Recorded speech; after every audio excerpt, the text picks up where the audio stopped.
So we are just stopping for lunch here. And we're making really good time for Lüderitz.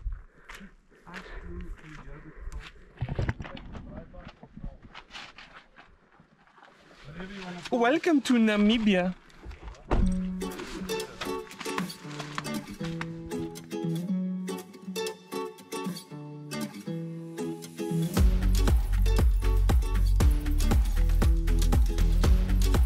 Our trip through Southern Namibia was just about halfway, and with less than an hour to go, we stopped at the Garoop waterhole, hoping to see the famous wild horses. Last time we stopped here, we saw the wild horses of Namibia, but this time it looks like there's nothing at the waterhole. Still a good leg stretch. No horses. Where are the horses? The horses went back to mine for diamonds. Is it? Yes. I can't see nothing.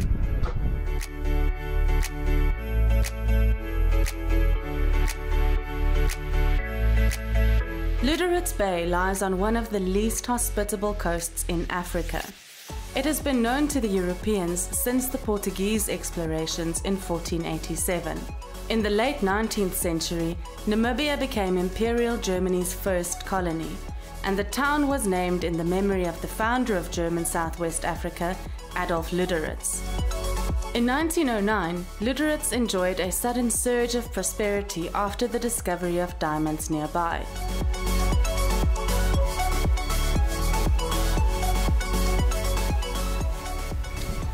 We've arrived in Lüderitz, one of our favorite towns in Namibia. The key thing to overlanding is not to always camp. Break it a bit with formal accommodation. That's the key to success in overlanding. Are you ready? Wow! It is a colorful little town in an extremely harsh setting, where the rocky Atlantic coastline meets the Namib desert. And it is so beautiful here that one can almost be forgiven for forgetting about the dark history and all of the atrocities committed here in the name of colonialism, greed, and war. We decided to go for a leisurely drive to explore the area.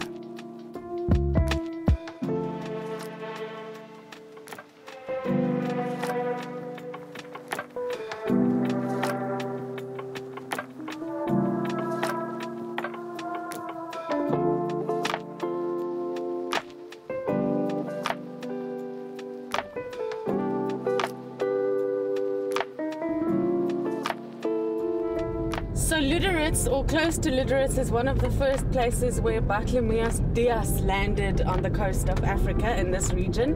And there's a monument just up here that you can visit. So that's where we're going now. It's called Dias Point. It's like a half-an-hour drive outside of Lüderitz. And it's a beautiful road. I remember it from last time.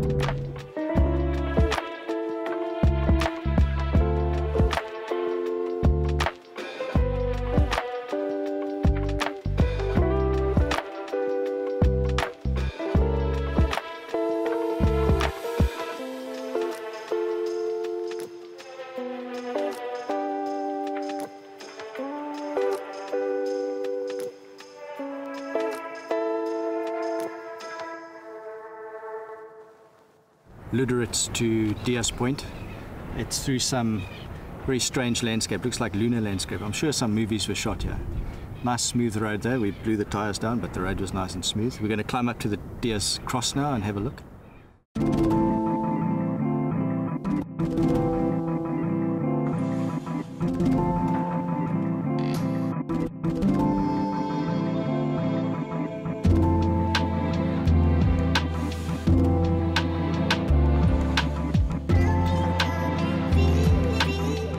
The first Dias Cross was erected on the 25th of July 1488.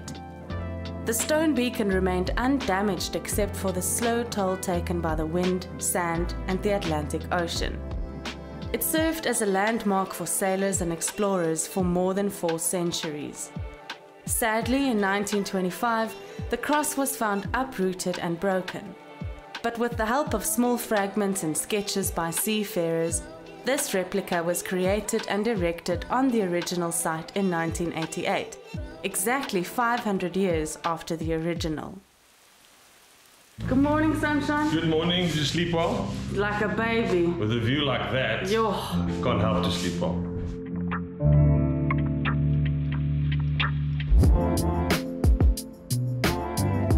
Goedemorgen, sonskyn. Goeiemôre, hoe gaan dit vanmôre? Goed en jy? Goed, dankie. Ek's bly. En jy? Ja, maar voel great. Ek reg vir nog 'n dag. So, let's go.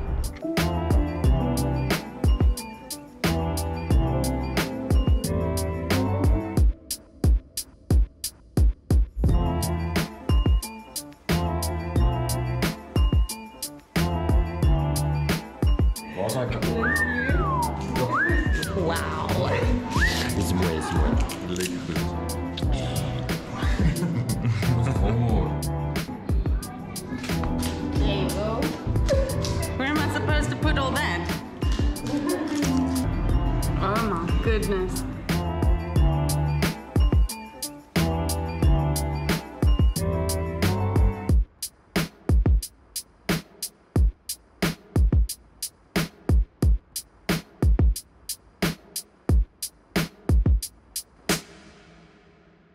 In these dry, barren stretches on the edge of the Namib desert lies an interesting attraction, the ghostly bones of a grand town.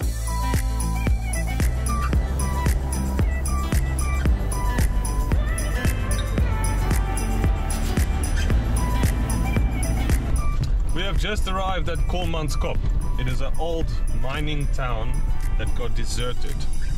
It's very, very interesting. We've been here before and we're gonna check it out again. Yay! In 1908, a railway employee found some interesting stones that turned out to be diamonds. German miners began settlement, and soon after, the German Empire declared a large area as the Sperrgebiet, which means prohibited area. The richest diamond deposits in the world were to be found here. Driven by the enormous wealth of the first diamond miners, the residents built the village in the architectural style of a German town. And in 1912, the area produced 1 million carats, almost 12% of the world's total diamond production. Such wealth meant that, despite the harsh climate and isolation, the miners could afford every possible European luxury. It was said of the Germans that they finished building the pub and the bowling alley before they decided where to build their houses. I'm here at Kolmanskop, which is quite a unique place. It's an old town, mining town, diamond mining. And when the diamonds ran out, or there were more diamonds at another place, everybody packed up and moved. Quite an affluent town in its time.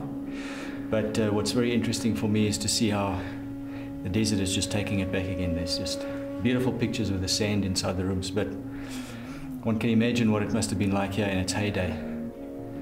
Very interesting, worth a visit. One thing you need to do when you're at Kolmanskop is be very careful, because there are stairs and stuff you can walk on. But I mean, these structures are very old. So yeah, be aware, but it's quite an experience.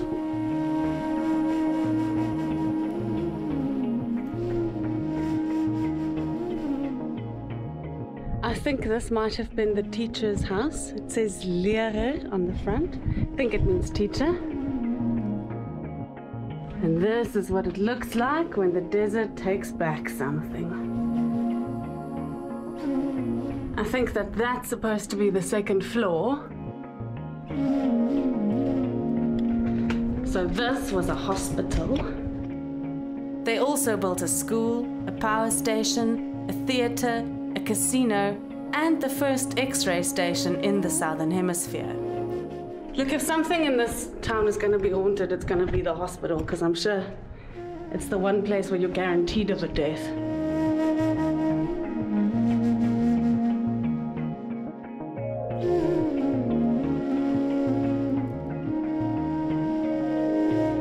This is the engineer's house.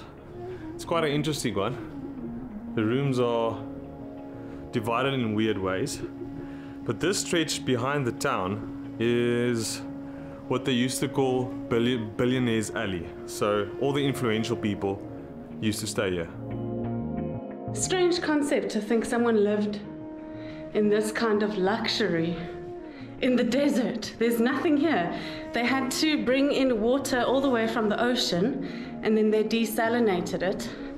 And everything that's here must have come in either by train or by ox wagon. But I mean, look at this view. This was someone's window. It's just desert. It's so cool.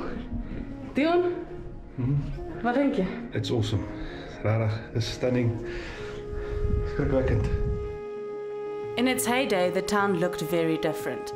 Water was brought in from 120 kilometers away and nurtured lush gardens with manicured lawns, rose beds, and even trees.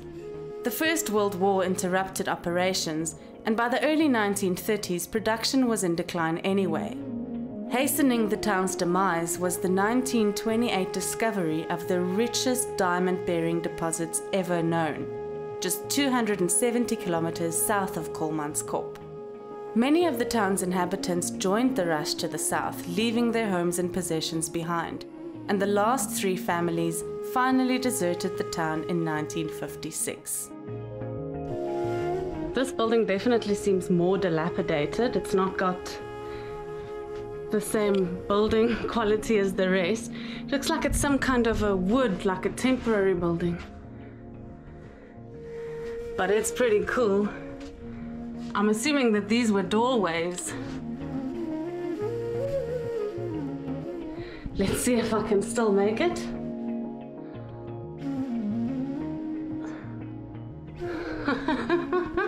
Only just. Oh, it's so picturesque.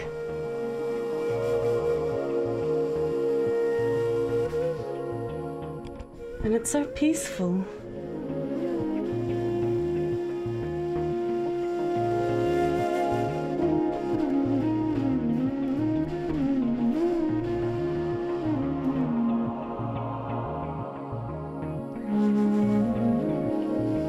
And now I'm standing in the old bakery.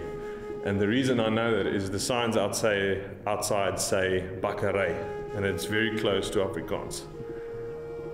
It was a fancy town, this. People were fancy.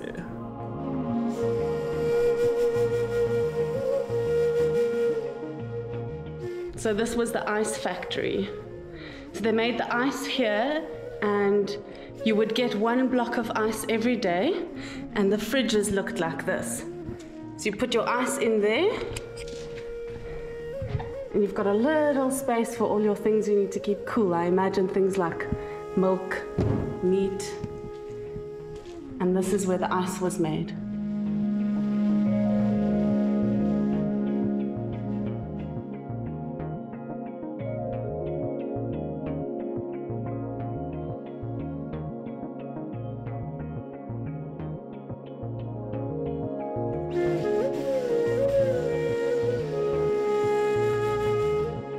There was also a train that ran around the town, so you could hop on the train and then do your shopping for the day.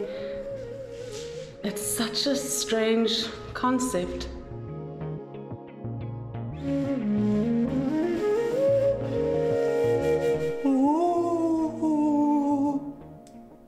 This was the butchery. It's nice and cool in here.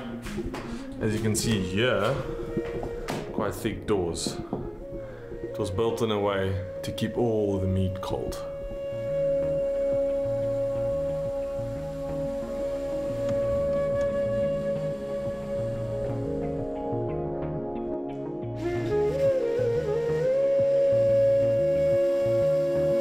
Entertainment 101, this was the bowling alley. Check the art.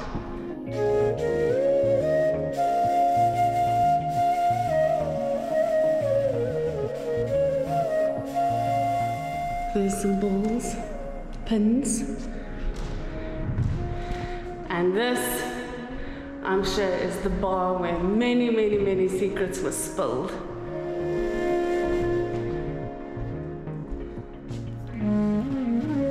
$1927. It's beautiful.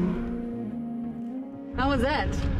That was very, very special. It's always special to come through, and you realize that the last time you were here, you did a few houses or places, but you never get all of them. You come back and you do more. So we're gonna have to come back to do more. I'm in. I'm totally in.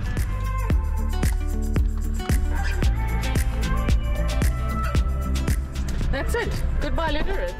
Goodbye, Lüderitz. Yeah, we're gonna have to see what we're up to next. We're on our way to Hobas, which is at the Fish River Canyon.